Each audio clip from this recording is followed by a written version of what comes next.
You ever wonder why certain bands can stay together with all their original members and other bands are forever changing theirs? Or why certain musicians never seem to be able to stay in a band without getting fired over and over?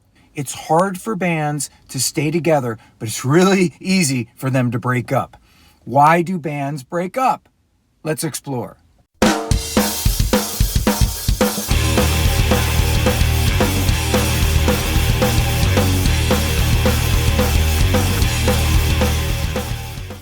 I grew up in a time when music was everything. There was no MTV, no internet, no Wikipedia. You went to a record store at your local mall and you bought records, vinyl records, or CDs, or cassettes for your car stereo. You had a relationship with the bands that you listened to. Of course, you didn't really have a relationship with them. You didn't know them personally, but somehow by listening to their music, you thought you knew them. Or more precisely, you thought they knew you. Their lyrics would speak to you. I can't tell you how many times I myself have heard, "Your music got me through a tough time, man," or "When I was in the Gulf War in Kuwait, your music helped me get through it." It's crazy, but it's true. Led Zeppelin got me through my adolescence. Pink Floyd got me through. The Who got me through. Yes, Genesis, even that weirdo Jethro Tull got me through. See, growing up, with all the confusion of approaching adulthood, somehow in my mind, listening to Black Sabbath and Queen helped me get through. There were rules back then.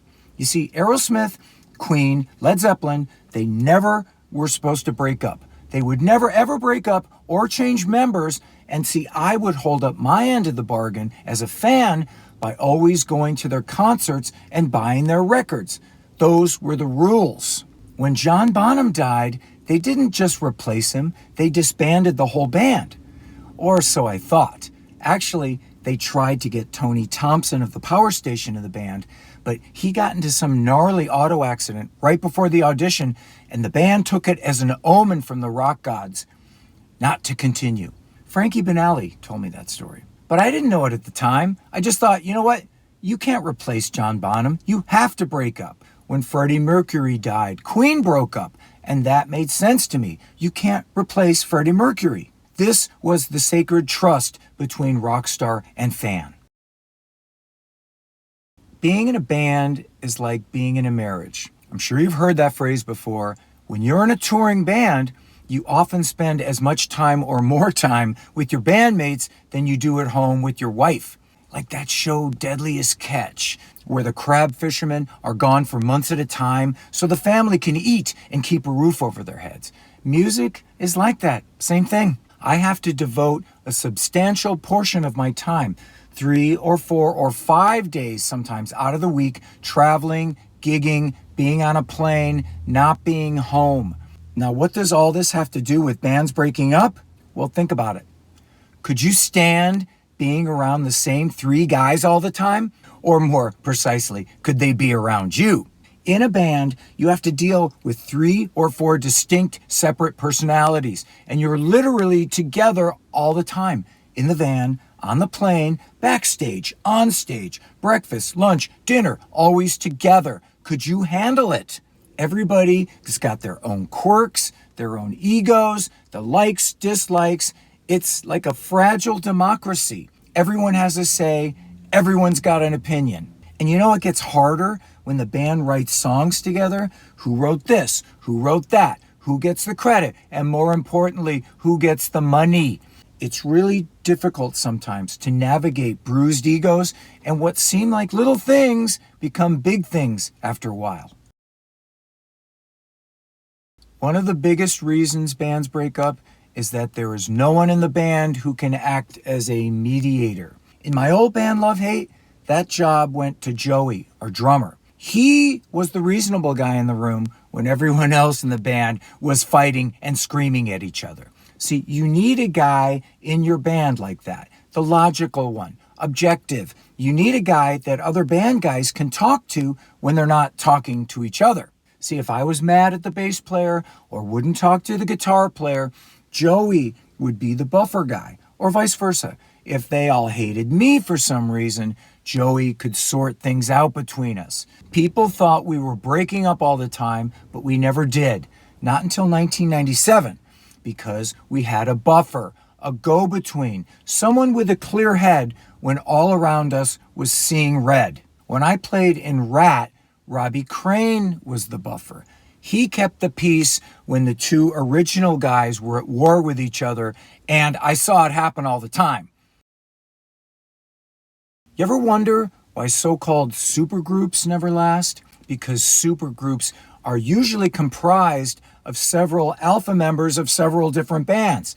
See, you put 4 or 5 of these guys in a room, and it's a guaranteed recipe for disaster because nobody wants to compromise. Nobody wants to back down. There needs to be a guy in your band that can function as the buffer.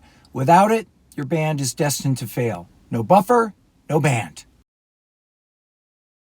It's always about money. Or to be clear, it was always about the money.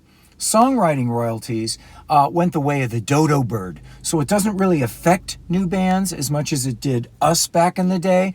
You see, back in the day, whoever wrote the songs made way more money than the rest of the other band guys, and this inevitably would create animosity and bitterness.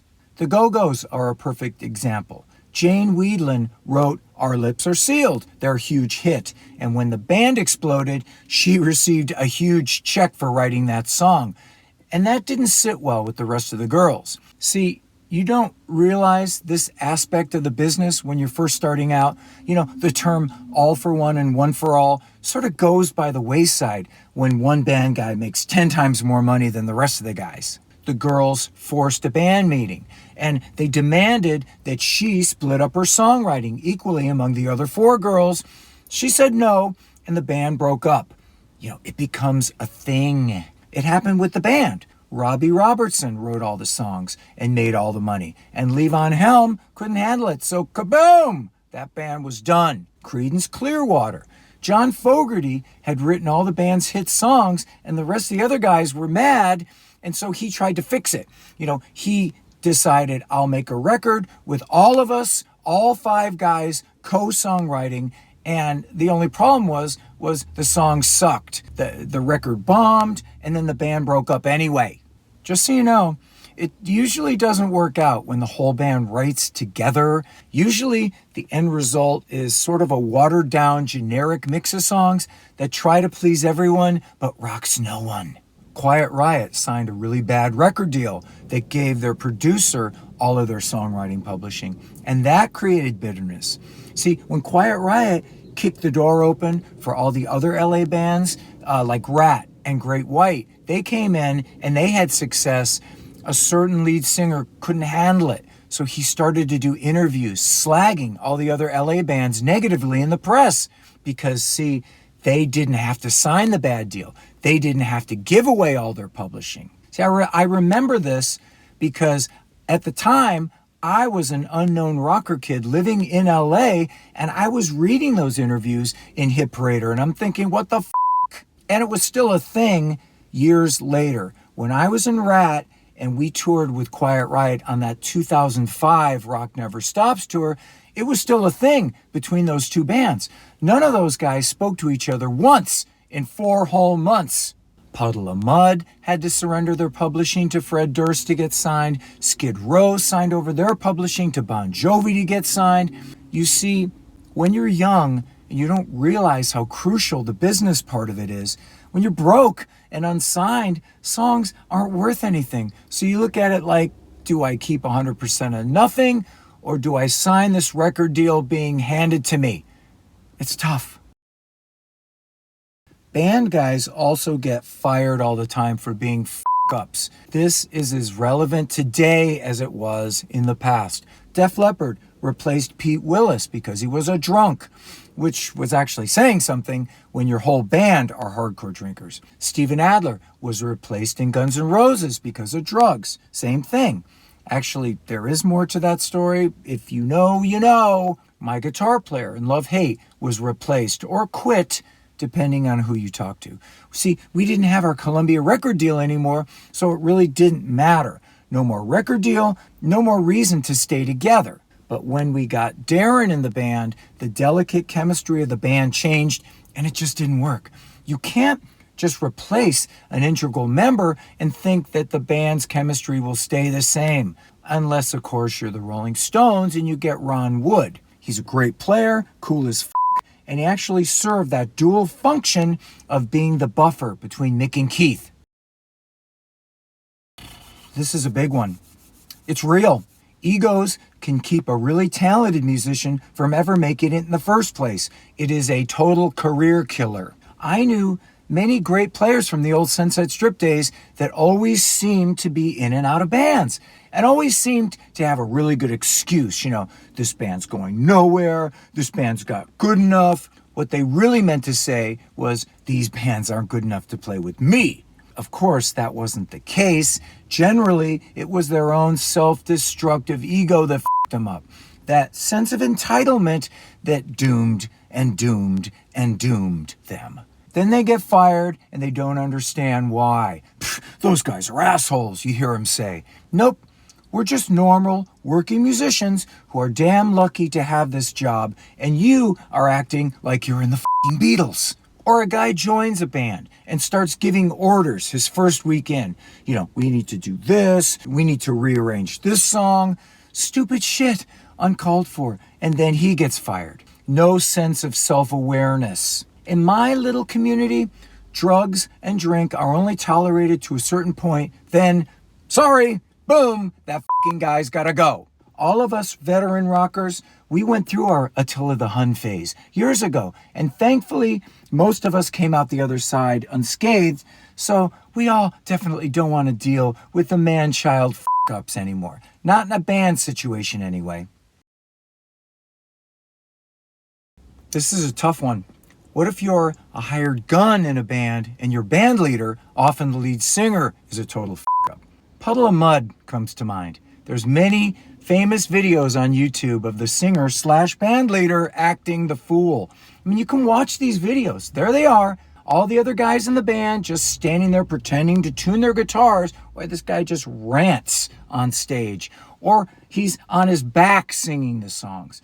These videos are up on YouTube forever, man. Forever is a long fucking time. Janie Lane had a series of bad gigs when he was doing his solo band. They're up there too.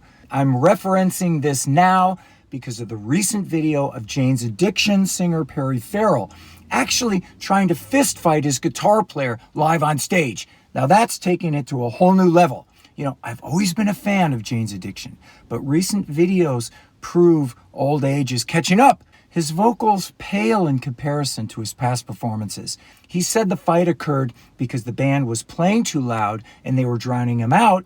And I get it. As a singer, that does happen. It makes me think that there's way more to this story than the band just being loud. So what do?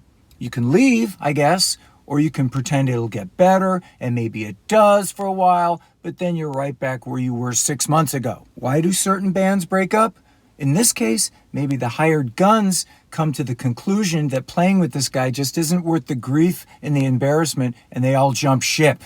Nobody wants to put up with a diva or a drunk or a drug addict. Nobody wants to put up with that shit in 2024. You as a civilian might think it's easy to do what we do, but it isn't. To get on a plane at 5 a.m., travel all day, and then do a rock show in front of thousands of people and have it mean something. Then you go to bed, you get 2 hours sleep, and you got to do it all over again the next day. It's Groundhog Day. Promoters don't want to put up with asshole musicians anymore. Word gets around and your band gets a reputation.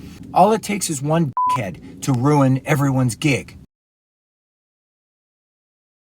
All it takes is one phone call to the agent, and all of a sudden, you're a liability. And liabilities are not tolerated in our little community. Trust me, you will be replaced. And then you learn the hard truth.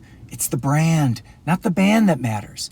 I know that sticks in some people's craw, but it's true. Does your band have all original members? Wow, that's great. You're lucky. Some originals? That's good. One original? That's sort of the norm these days. Or maybe there's none. Maybe your band has no original members, like Molly Hatchet or Blackfoot or Foreigner. That's even happening now. It's the band's name on the marquee and that band's musical legacy. It's not about one single guy. So get over yourself. You're totally lucky to be working when so many wish they were. Who am I saying this to? Maybe I'm saying it to myself. Joe Pale Jizzo, rockin' and rollin'. We'll see you next time.